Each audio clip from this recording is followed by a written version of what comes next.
मैं डॉक्टर अमित भटनागर पन्नगर विश्वविद्यालय में प्रोफेसर के पद पर कार्यरत हूं और अपने इस चैनल के माध्यम से मैं एग्रीकल्चर एग्नोमी के काफ़ी लेक्चर्स अपलोड कर रहा हूं जो अलग अलग प्लेलिस्ट में है।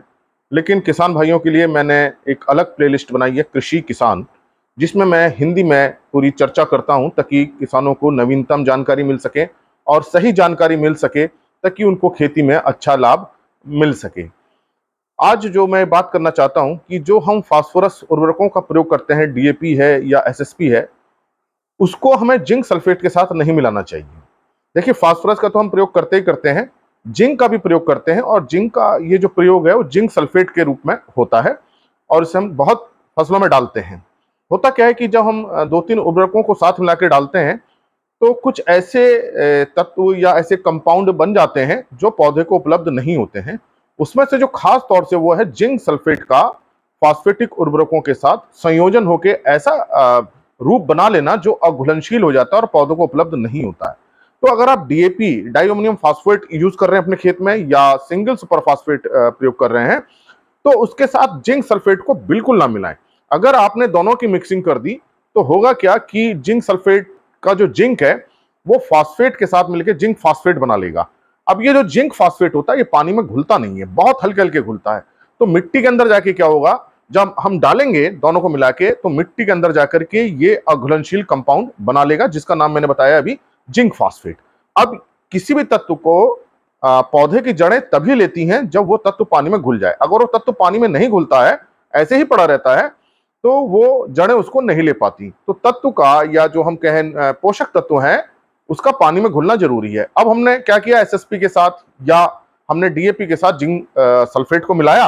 अब उसमें कुछ रासायनिक प्रक्रियाएं होंगी, उस रासायनिक प्रक्रियाओं से ये जिंक फास्फेट बनेगा। अब ये जिंक फास्फेट पानी में घुला नहीं रहेगा, मिट्टी में ऐसे ही पड़ा रहेगा और जड़ें उसको ले नहीं पाएंगी। अब क्या होगा कि फास्फोरस भी नहीं मिल पा रहा है पौधों को और जिंक भी नहीं मिल पा रहा है, तो दोनों तत्वों की पौधे के अंदर कमी आने लगेगी। तो हमारा जो हमने जो खाद डाली है उस पर जो हमने पैसा खर्चा किया है वो हमारा बेकार हो गया। अब ना तो जब फास्फोरस नहीं मिलेगा तो जड़ें का विकास रुक जाएगा और चूंकि फास्फोरस का बहुत अधिक प्रभाव आता है जड़ों पर और जिंक का प्रभाव आता है पौधे की लंबाई बढ़ाने पर।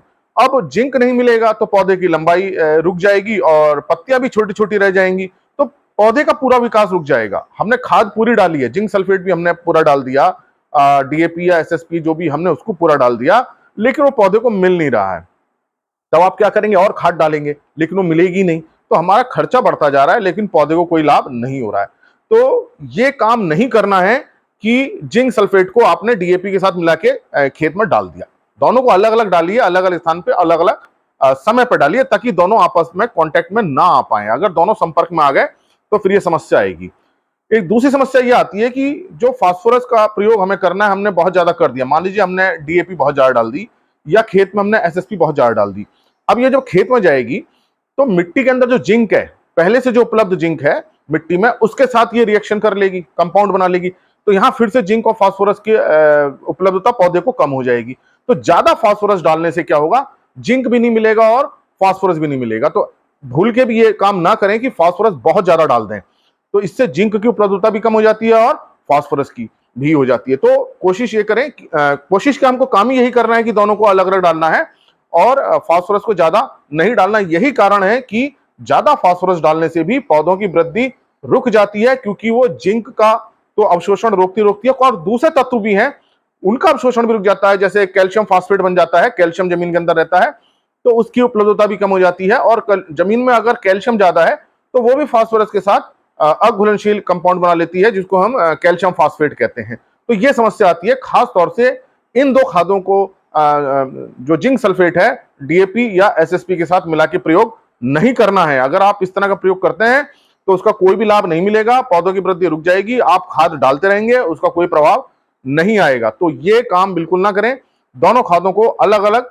समय पर प्रयोग करें ताकि दोनों की मिक्सिंग ना हो। तो यही कारण होता है कि हम जिंक सल्फेट को एसएसपी या डीएपी के साथ मिलाकर नहीं डालते हैं। अगर आप अभी मिलाते हैं तो मिलाना इसको बंद कर दीजिए, आप अलग अलग डालेंगे, निश्चित रूप से पौधों पर ज्यादा प्रभाव आएगा और अधिक उपज प्राप्त होगी।